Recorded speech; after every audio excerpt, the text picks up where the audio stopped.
Hello, class. So we'll continue the discussion on second order homogeneous ODEs with constant coefficients. In the last video, we finally wrote down what the general solution is in each of the three cases that we get from the roots of the characteristic polynomial. And as I mentioned, you know these are the roots. You don't have to show me all the work again. All the work you have to show me is what the characteristic polynomial is and what the roots are. And from that, write down the general solution. If I ask what the interval of definition is, all you need to remember is that it works for all real numbers. So you just write, and the interval of definition is I equals all real numbers, or you can write it like this, negative infinity to infinity.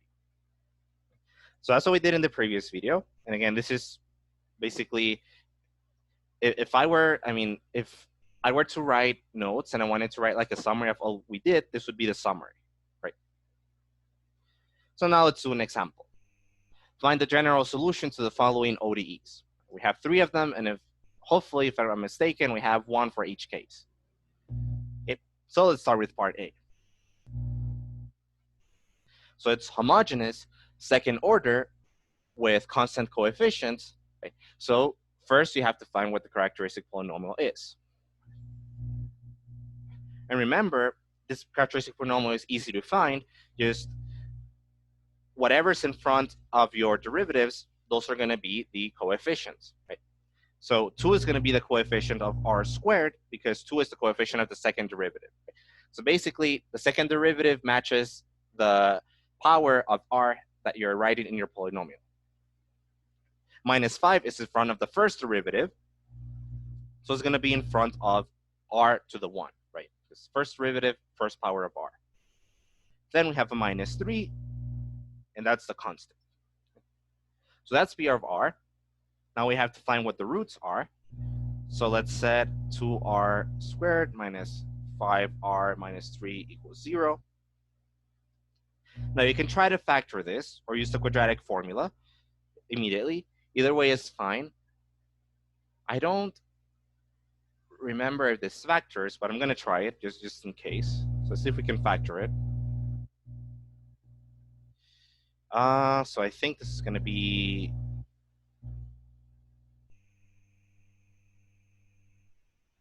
no, okay, it won't factor because we need a negative... Oh yeah, no, it does factor. Okay, I got it. All I have to do is flip these here. And I think this works, right? Because we get 2r squared minus 6r plus r minus 3. Okay. And then from this, you can just read the roots, right? If you remember from algebra, right? You just, whenever you have a factor or the product of things equal to 0, then for that to be equal to 0, either of those factors have to be equal to 0. For product of factors to be equal to 0, either of the factors have to be 0. So here we get the equation 2r plus 1 equals 0. Here we get the equation r minus 3 equals 0. And we can read off our two solutions, or our two roots. Right? So here we get r1 equals minus 1/2. I just subtract 1 and divide by 2. Here we get r2 equals 3. So we found the roots. Or in the case that we have two real distinct roots. So if you haven't memorized it, go back to this slide, for example, and see, okay, I'm in case 1, what's the general solution? Okay, it has this form here. It's exponentials with coefficients of r, of x being the roots. Okay, so either memorize that or look it up. For the exam, the next exam, because this is for exam 2, you obviously need to memorize it. For now, it's fine if you look back. I think the more you do this, the more you're going to, eventually it's just going to come second nature. But from this, you can easily read out the general solution. It's going to be C1, e to the first root times x plus C2, e to the second root times x. As simple as that. This is all the work you need to show me. If I ask what the interval of definition is, then you say that this is the general solution for all real numbers.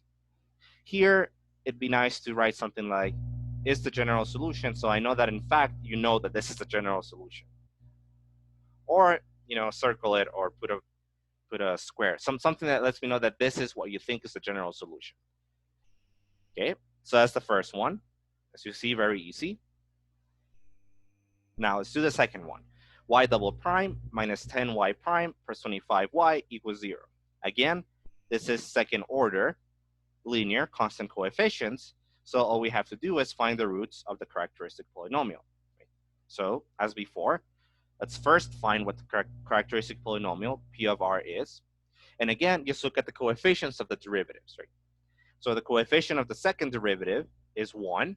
Right? So the coefficient of the second power of R, right? So the order of the derivative matches the power of R, is the same, so it's going to be 1. So 1 times R squared, which is just R squared.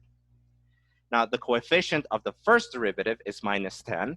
So the coefficient of the first power of R is minus 10, and then the last one is the constant.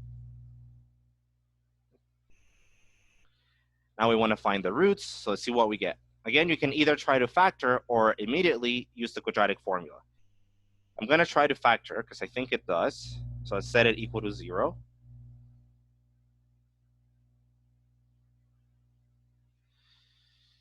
And I think this factors as r minus 5 squared. Yeah. Okay. So how many roots do we get? Well, we get one distinct real root, but it has multiplicity 2. So we know that's the case we're in. Again, if you haven't memorized it, go back to this slide. Okay, what case am I in? Okay, I'm in case 2. What's the general solution? Oh, okay. This is the general solution. So go back here and write the general solution.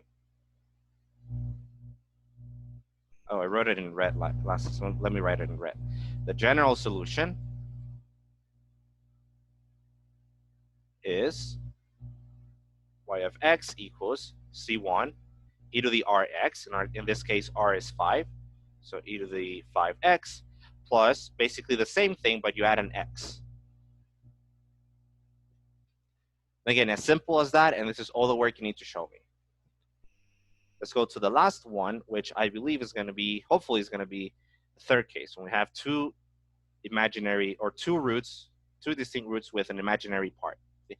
So in this case, the differential equation is y double prime plus 4y prime plus 7y equals 0. Second order, homogeneous, constant coefficients, so we can use this method. Again, first just find the characteristic polynomial. So I've done it twice already, so hopefully the pattern works, or you understand what the pattern is. I'm just going to write it. So first coefficient is 1, then 4, then 7, all positive. So I get r squared plus r plus 7. Once you have the characteristic polynomial, set it equal to 0 and solve. Right, so we have r squared plus r plus 7 equals 0. Now, I don't know if this is going to factor nicely, so I'm going to go and immediately use the quadratic formula. Okay, so we have r equals negative b. Remember, b is always the coefficient of the first power of r. So that's the quadratic formula. I'm hoping you know how to use it. Okay, so negative 1 plus or minus the square root of 1 squared minus 4 times the coefficient of r squared times the constant, all divided by 2 times the coefficient of r squared, which is 1. Okay. Let's go ahead and simplify this. So negative 1 plus or minus square root of, so 4 times 7 is 28. 1 minus 28 is negative 27. Let's get negative 27 all over 2. Right. Now I'm going to use the property from before, right, where I get rid or separate the square root of negative 1 and write that as I. So this is going to be negative 1 plus or minus square root of negative 1. Leave the positive part inside. And then write square root of negative 1 as I. So square root of 27 I over 2. And I think I did that all correct. If I did any algebra mistakes, just fix it in your notes. Right? It's possible I did some small algebra mistakes somewhere. Okay? Now remember that we want to write this in the form alpha plus or minus beta I, where alpha and beta are real.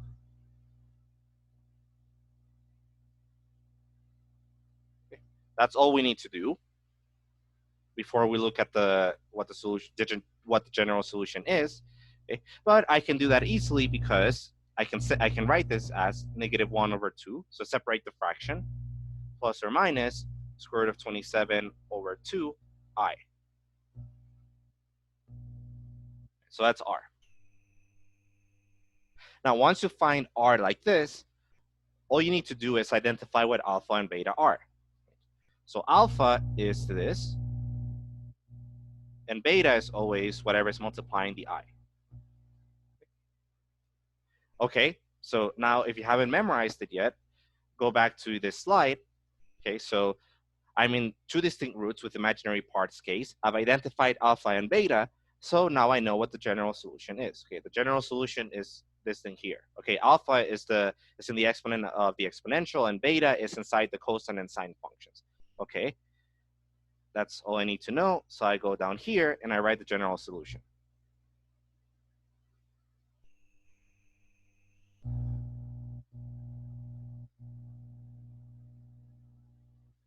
Okay, so general solution is y of x equals c1 e to the alpha x, right? Alpha is -1/2 times cosine of beta x.